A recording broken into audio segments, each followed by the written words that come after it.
Muchas gracias, queridos hermanos, por la bienvenida, también pues por la invitación a acompañaros en esta mañana.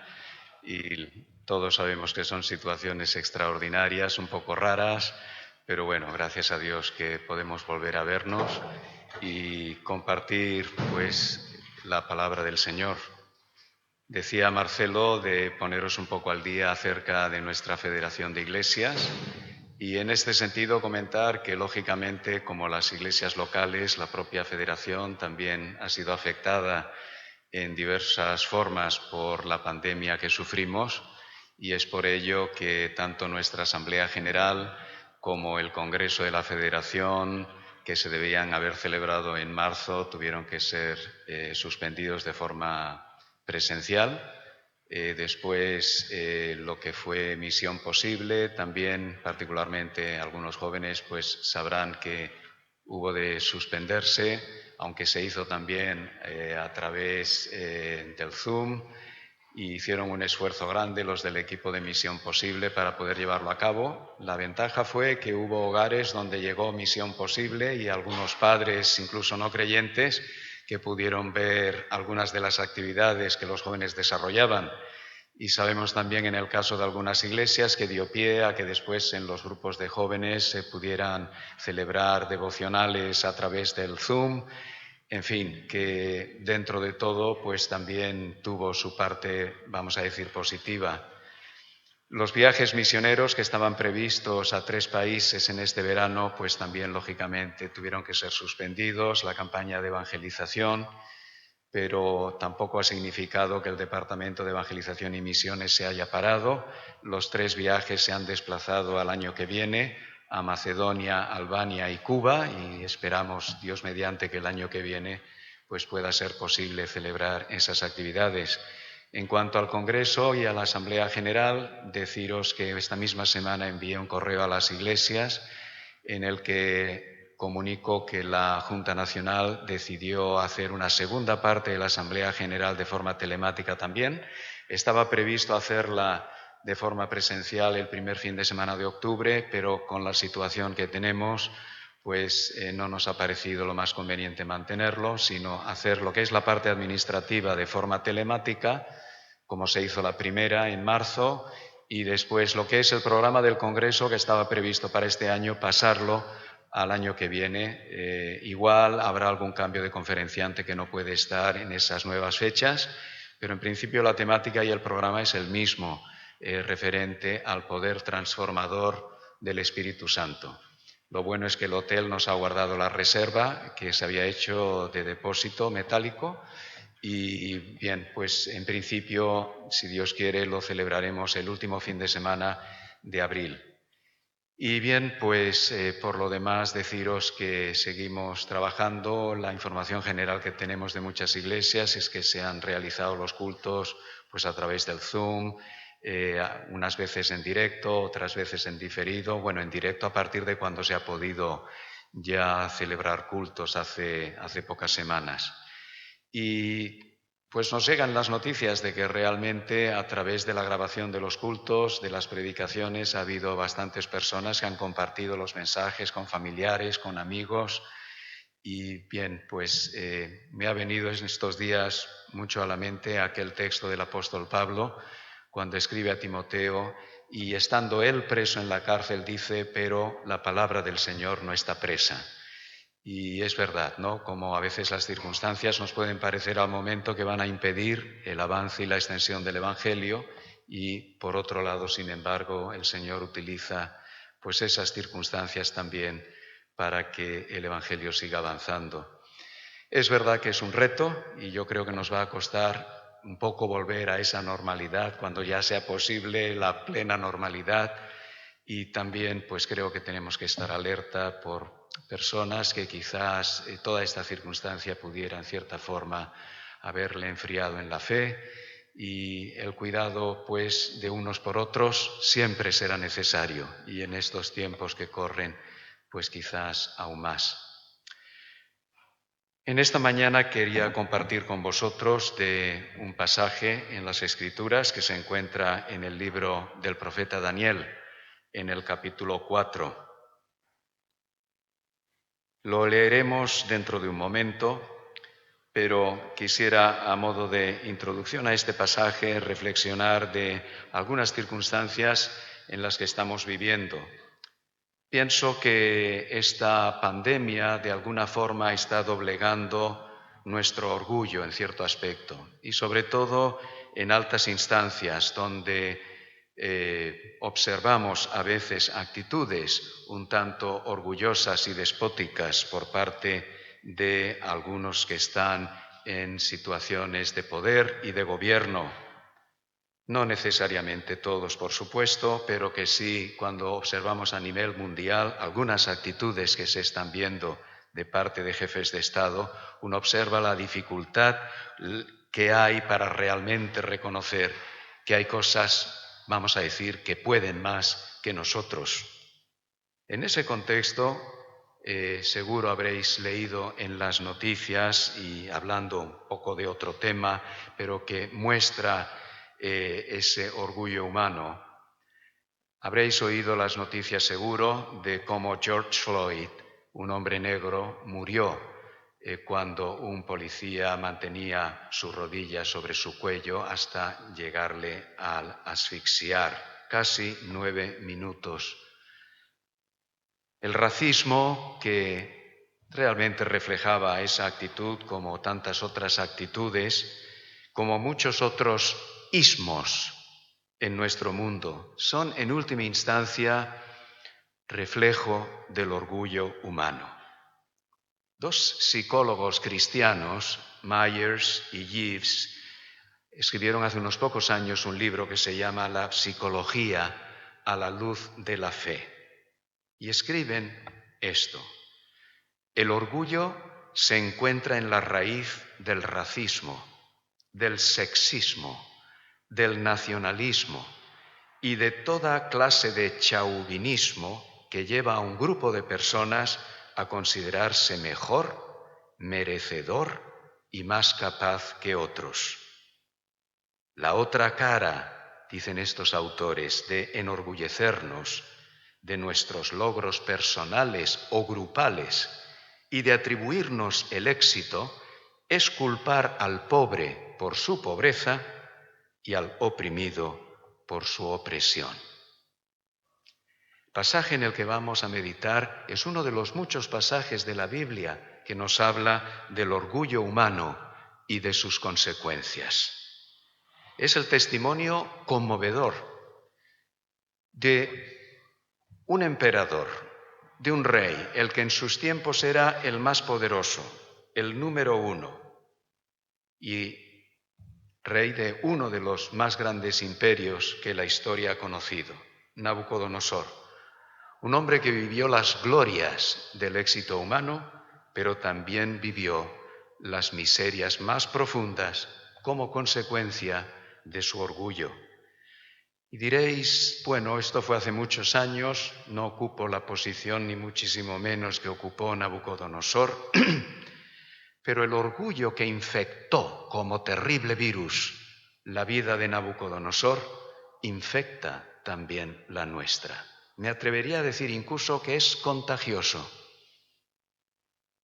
De ahí que el pasaje de hoy, que vamos a leer dentro de un momento, nos habla no solamente de los oligarcas de este mundo, de los déspotas, nos habla también de nosotros, porque el mismo virus infeccioso nos afecta también de alguna forma y en alguna medida y en algún grado a todos.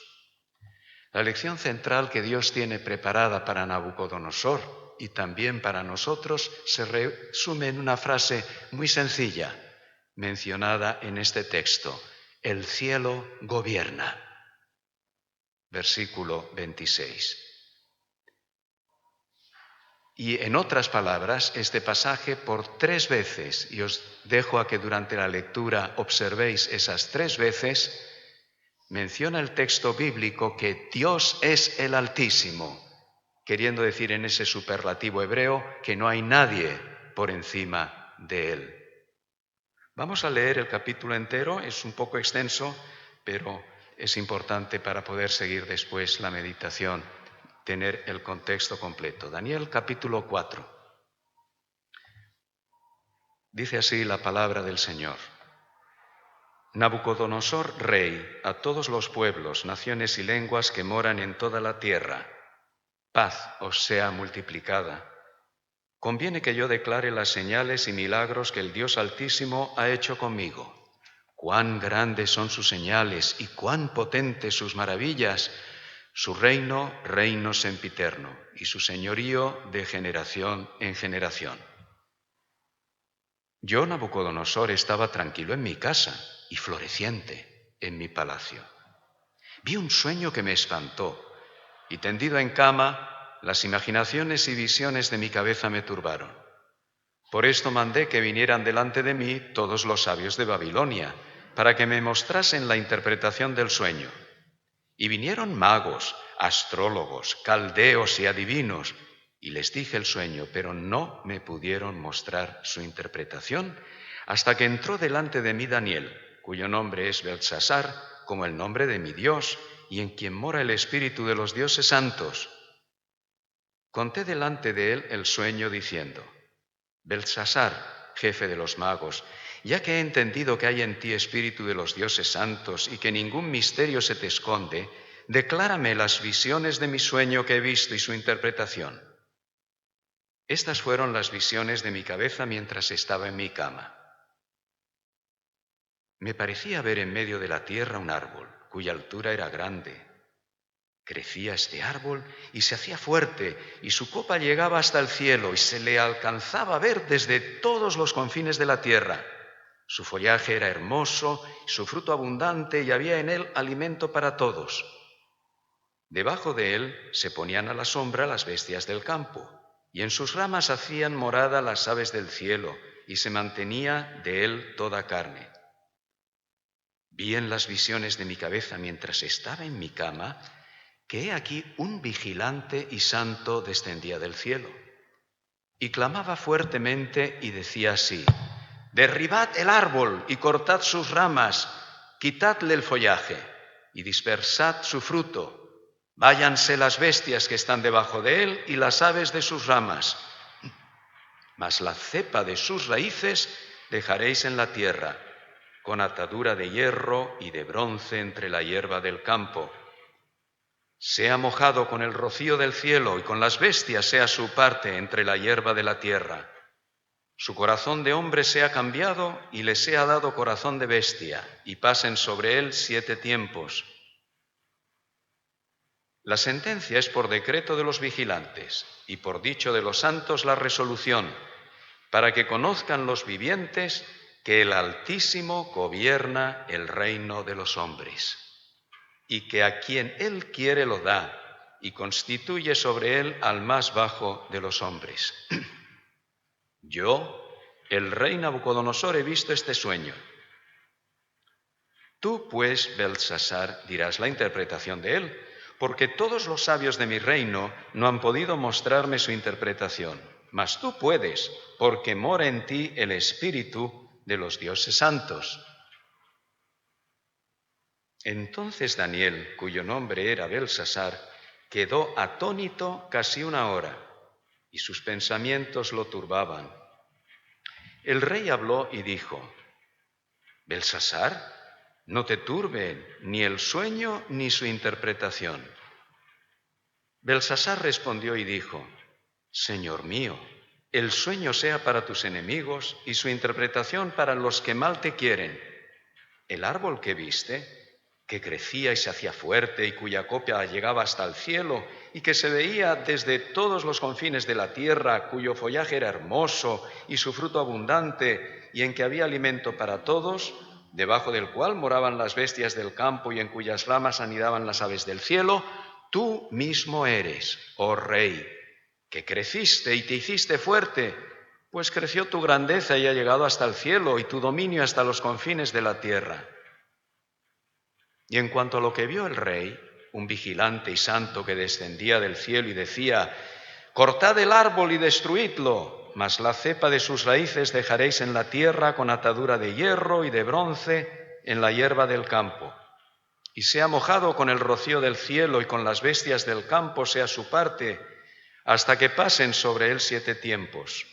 Esta es la interpretación, oh rey, y la sentencia del Altísimo que ha venido sobre mi señor el rey.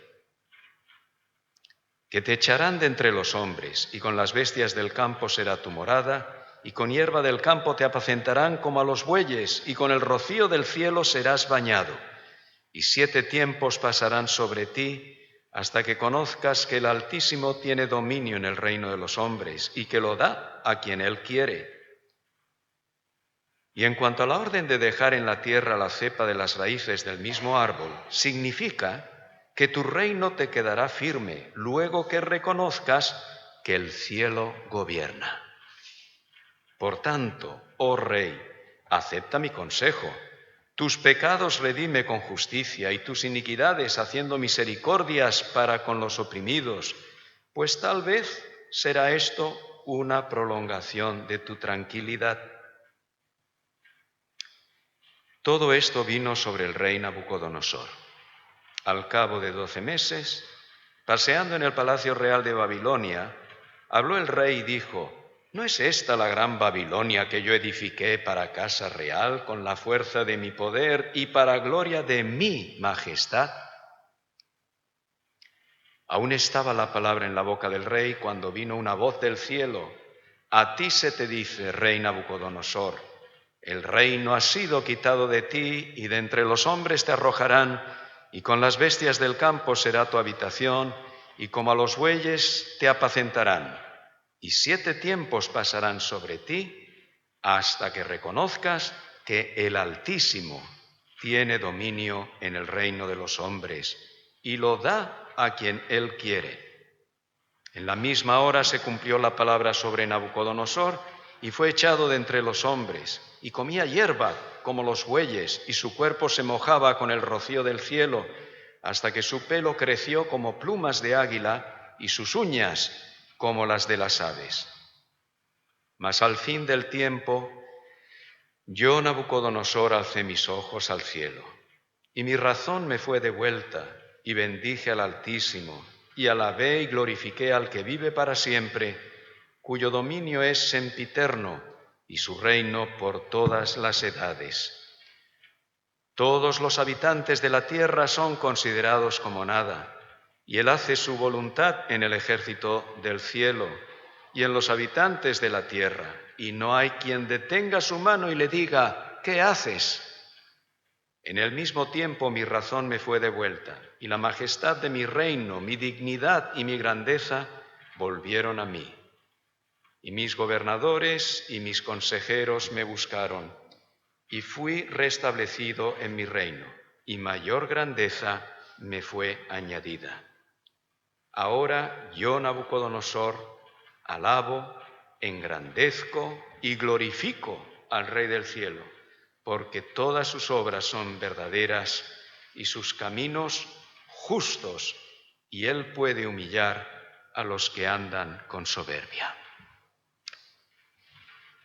El sueño que tuvo Nabucodonosor, ya hacia el final de su reinado, tiene, digamos, 2 imágenes centrales. Una es el árbol y otra es este vigilante que se le aparece en el sueño. El árbol representa al propio Nabucodonosor, el vigilante representa a Dios. Es Nabucodonosor frente a Dios, o Dios frente a Nabucodonosor. Nabucodonosor, el gran emperador, el mayor que había en aquellos tiempos, se encuentra con el Altísimo para aprender que el cielo gobierna, que en realidad en última instancia no es él el que gobierna, es el cielo, es el Dios de los cielos el que gobierna, el que es supremo, el que es el Altísimo. Este pasaje nos enseña cómo gobierna Dios desde el cielo. En primer lugar, nos enseña que el cielo gobierna con justicia. A diferencia de los gobernantes de este mundo, que no siempre lo hacen, el cielo siempre gobierna con justicia. Esto, de hecho, lo reconoció finalmente Nabucodonosor en el último texto que hemos leído. Sus caminos son justos. Y justo era que este hombre soberbio y orgulloso, cuyo orgullo y cuya soberbia se habían traducido en un imperio avasallador, violento, fuera disciplinado por Dios y recibiera por Dios el precio justo de su orgullo. El sueño aterroriza a Nabucodonosor, porque él ve este árbol que, lógicamente, surge de la tierra, va creciendo y se hace grande. Es un árbol que, según la interpretación que Daniel va a darle, le representa a él mismo y a su reino. Es central, nos dice el pasaje en el versículo 10, que estaba en medio de la tierra, dando la idea de que desde el punto de vista humano era el centro del mundo. Su altura era grande, es decir, nos habla de la extensión de este reino, como efectivamente lo tuvo. Nos habla de su poderío militar, se hacía fuerte. Nos habla de su protagonismo mundial. Dice el texto en el versículo 11 que se le alcanzaba a ver desde todos los confines de la tierra. Indudablemente también nos habla de su poderío económico. Versículo 12, porque todos se alimentaban, dice el texto, de él, representado por estas aves que anidan y otros animales bajo la sombra de este árbol. El mundo entero a la sombra de Nabucodonosor. En definitiva, nos habla pues de una potencia mundial, de la potencia mundial. Pero este árbol que crece desde la tierra e intenta llegar hasta el cielo, expresando así el orgullo humano de este poderío militar y económico, se encuentra con el vigilante. El vigilante viene del cielo y baja a la tierra. Este vigilante va a representar a Dios y su palabra profética para Nabucodonosor. Esto es lo que aterroriza a Nabucodonosor. No solamente existe el árbol que crece y que le representa a él, hay un vigilante que lo hace desde el cielo y que se va a encontrar con el árbol. Esta Babilonia deslumbrante, este despotismo, esta violencia humana, que representa el orgullo y la supremacía humana, tiene un vigilante y antes o después se topa con el vigilante. Y es que el orgullo humano siempre se encontrará con el Dios de los cielos. La palabra de Dios nos hace ver que es así, y es así siempre, antes o después. Dios humilla a los que andan con soberbia. Y Nabucodonosor se volvería como un animal. El juicio divino sobre Nabucodonosor viene para volverle como un animal, realmente humillarle y humillarle hasta lo más profundo. Esta deshumanización de Nabucodonosor es símbolo de lo deshumanizante que el orgullo humano es. Este virus que se llama orgullo y que nos afecta tiene la terrible cualidad de deshumanizarnos, de volvernos bestias. Y cuanto más nos afecta, cuanto más es su carga viral en nosotros, más bestias nos volvemos. José Grau, conocido autor por nosotros, por la mayoría, me imagino, escribió un comentario en este libro de Daniel.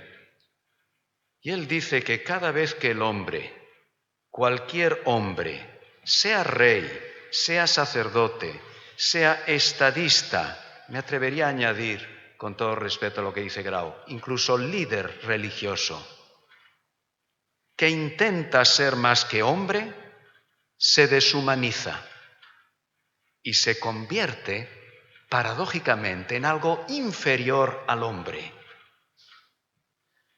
Es decir, se convierte, dice Grau, en un monstruo medido por la perspectiva bíblica. Y es así, no solamente los líderes políticos, no solamente los jefes de Estado donde los hubiera, que puedan ser afectados por el orgullo y la prepotencia, al final tendrá que confrontar las consecuencias de que el cielo gobierna y lo hace con justicia. Lo segundo que podemos aprender de este pasaje es que el cielo gobierna con paciencia, no solamente con justicia, pero la palabra de Dios nos enseña que Dios el Altísimo es paciente y espera el arrepentimiento. Dios fue paciente con Nabucodonosor. No era el primer sueño que Nabucodonosor había tenido.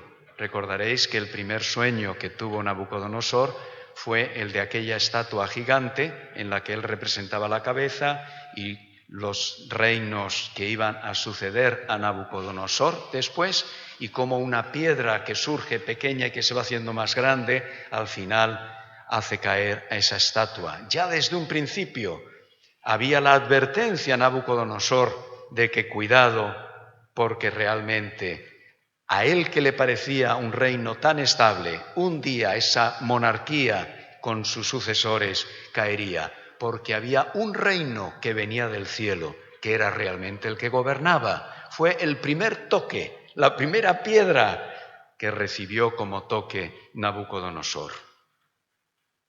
Dios esperó, Nabucodonosor siguió reinando durante años y a lo largo de su reinado tuvo ocasión de ver manifestaciones del poder de Dios, aunque no dejaba de creerse Nabucodonosor realmente el soberano sobre todo.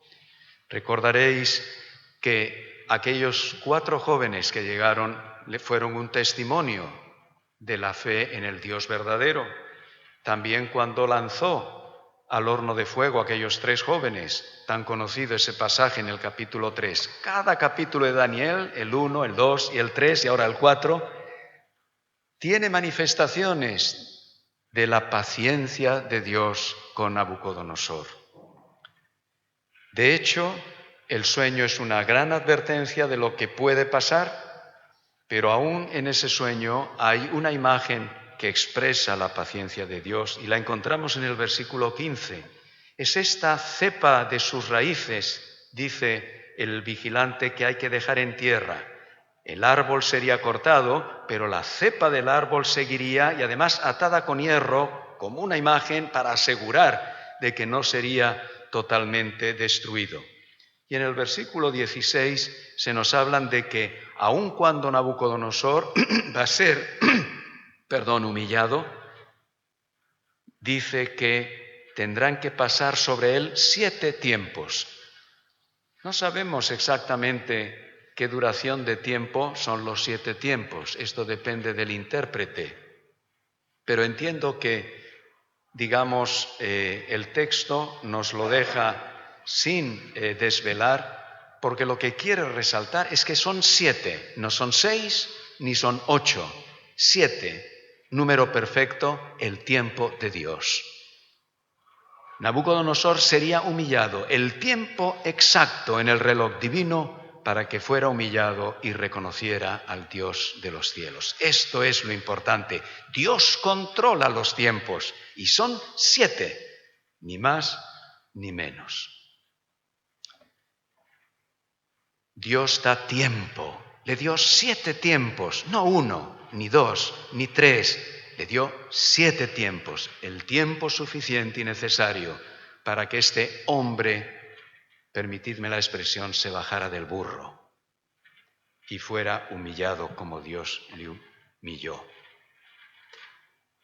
El sueño es una advertencia de lo que ocurrirá si Nabucodonosor no se arrepiente. Aún había posibilidad, pero tenía que arrepentirse.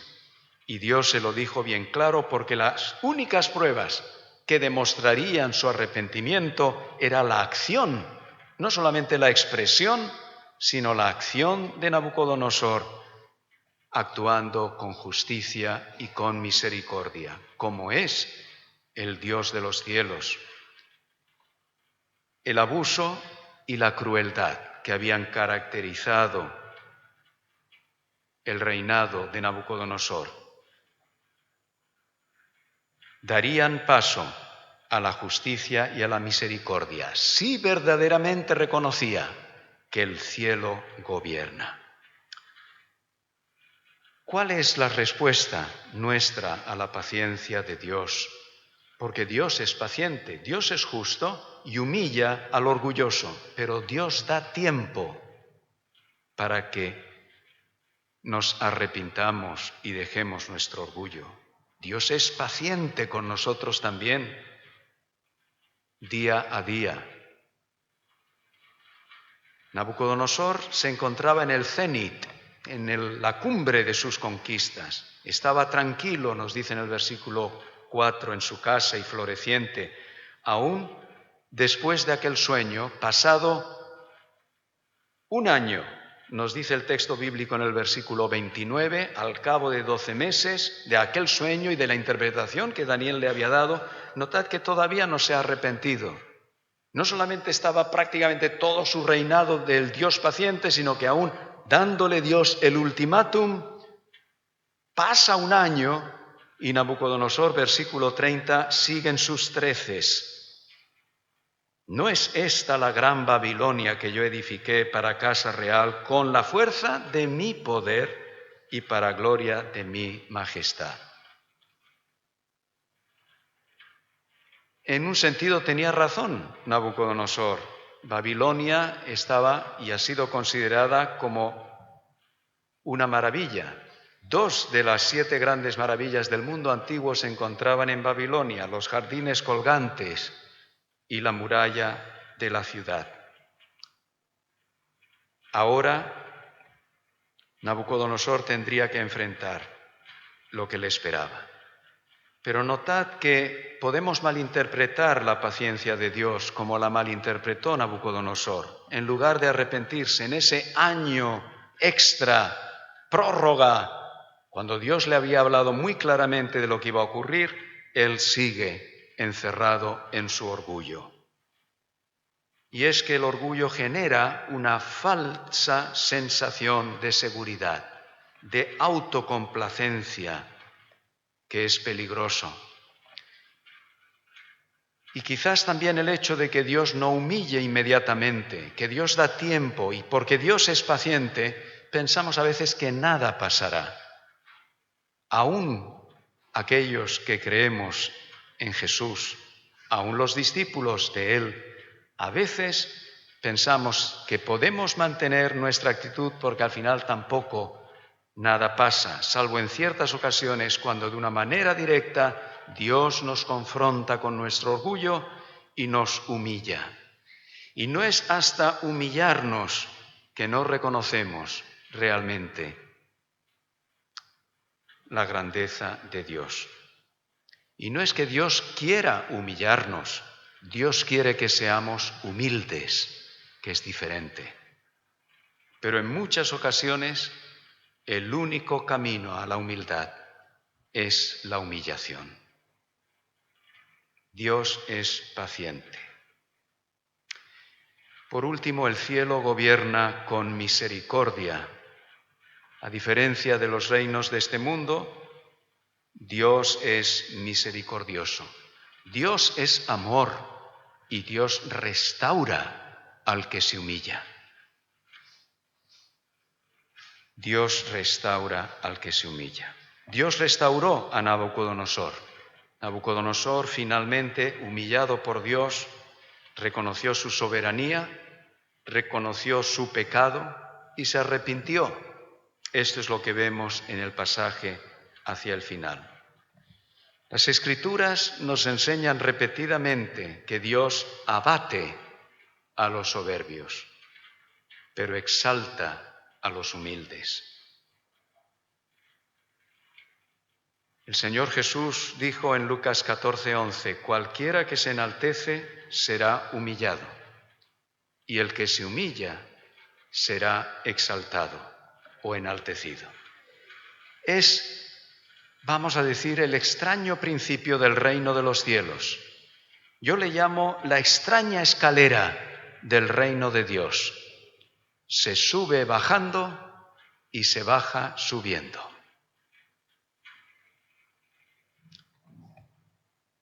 Nabucodonosor fue restaurado mentalmente. Su locura es símbolo de la locura a la que nos lleva el orgullo humano. La restauración mental de Nabucodonosor es símbolo de la sanidad divina cuando, humillados por él, nos volvemos humildes. Mientras el orgullo es locura, la humildad es salud, es expresión de una persona sana, íntegra.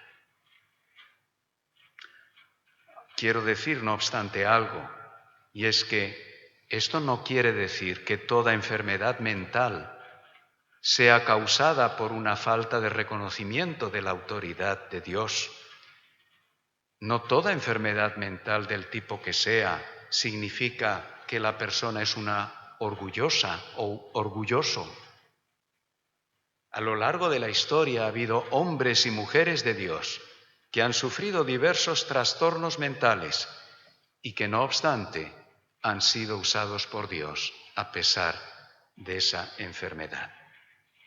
Pero sí quiere decir que cuando una persona está engreída, en un sentido sana mentalmente, pero engreída en su propia actitud y grandeza, y cuando el orgullo gobierna en su corazón, su perspectiva está distorsionada. Su mente, en realidad, y la manera en la que ve el mundo tras su orgullo o a través de su orgullo, es una visión distorsionada del mundo, de la realidad. El orgullo distorsiona nuestra mente y nuestra percepción de las cosas. Y si Dios nos humilla, es porque quiere sanarnos de ese virus y de esa visión distorsionada. Quiere hacernos humildes, porque en la humildad hay sanidad.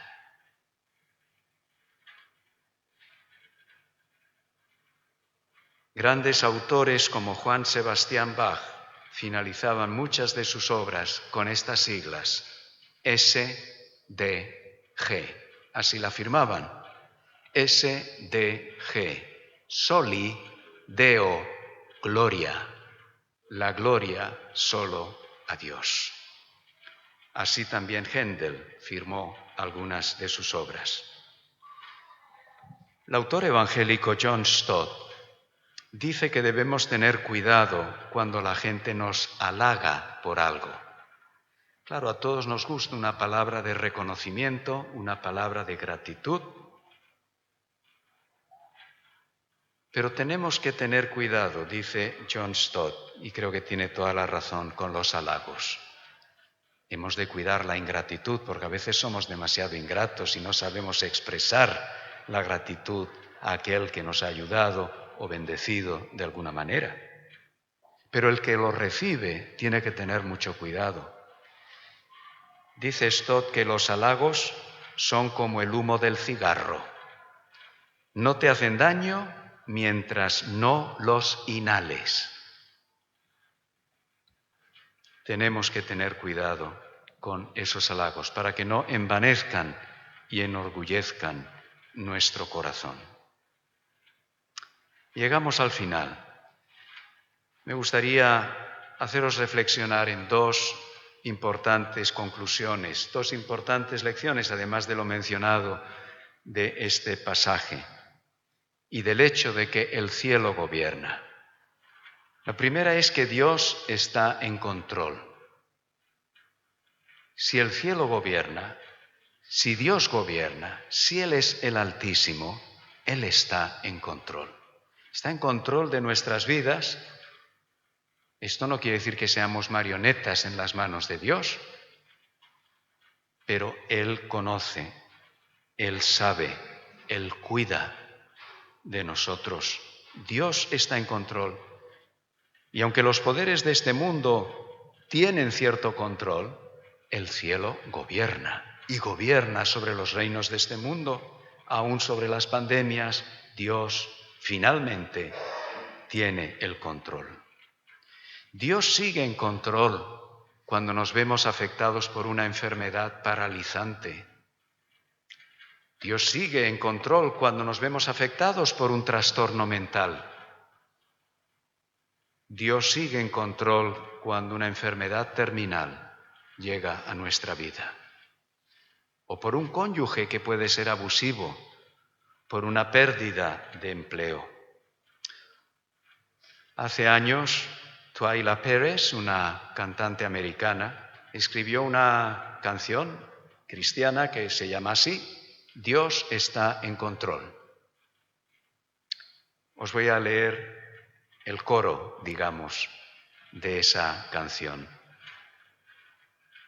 Una adaptación al español.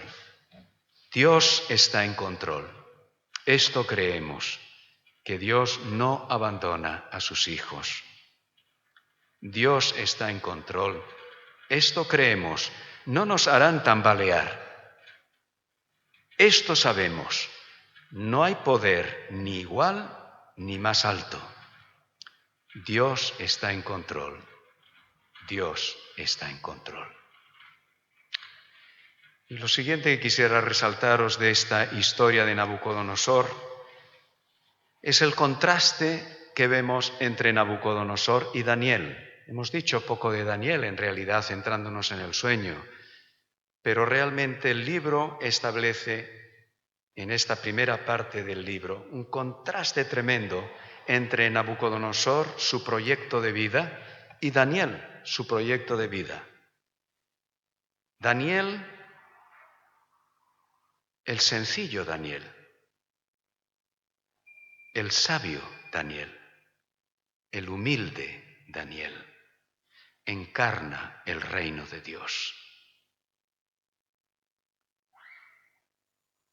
Nabucodonosor, el orgulloso Nabucodonosor, el necio Nabucodonosor, el loco Nabucodonosor, encarna el reino de los hombres. Nabucodonosor busca su grandeza, su seguridad. Daniel encarna el reino de Dios, la gloria de Dios. Su gran proyecto de Nabucodonosor, la gran Babilonia que yo edifiqué, mi reino.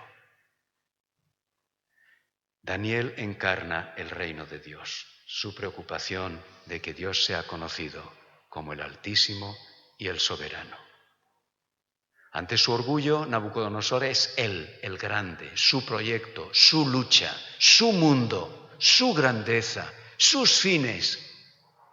Daniel, el sabio, el humilde, el sencillo, lucha por el reino de Dios. La pregunta para nosotros os la podéis imaginar. ¿Con cuál reino nos quedamos?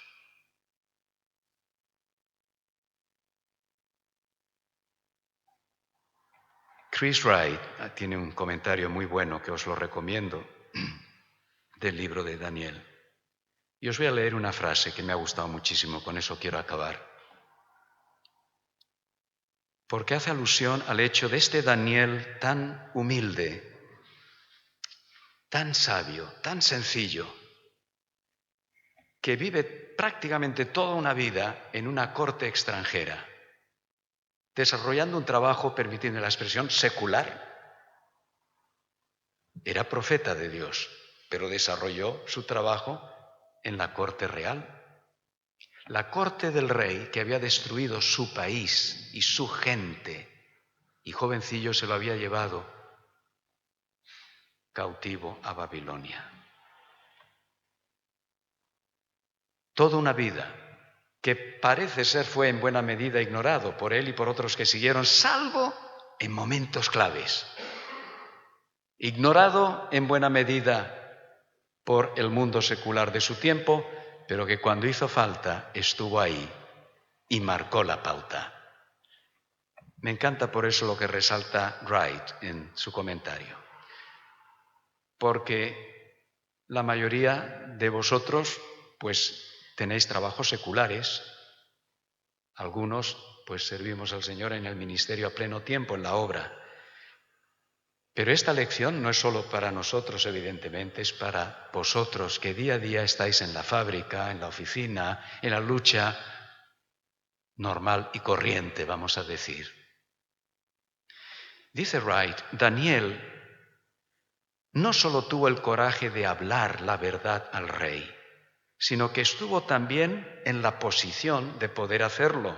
En otras palabras, Daniel pudo hablar esta palabra de desafío y reprensión que en última instancia condujo a la conversión del rey gracias a que pasó toda una vida de servicio fiel en la administración secular de un país extranjero. ¿Cómo nos suena algo así a nosotros que estamos acostumbrados a resultados instantáneos? Una vida entera de trabajo secular y después la oportunidad de un momento para hablar la palabra profética y desafiante a la persona clave en el momento apropiado. Daniel y sus amigos estaban en el mundo, pero no habían vendido sus almas al mundo. Este es nuestro reto. Y confrontar este mundo en sus orgullos, en sus prepotencias, en sus autosuficiencias, para mostrar al mundo que hay una sabiduría de lo alto que se expresa en una vida humilde, sencilla, de servicio a Dios y de confianza en Él. Y que ora, venga tu reino. Vamos a orar.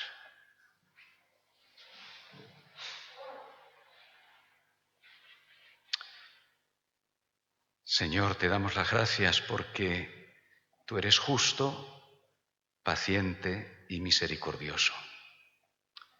Ayúdanos a no tomar a la ligera tu paciencia. Ayúdanos a seguir anunciando el Evangelio y a ser testimonio de tu reino,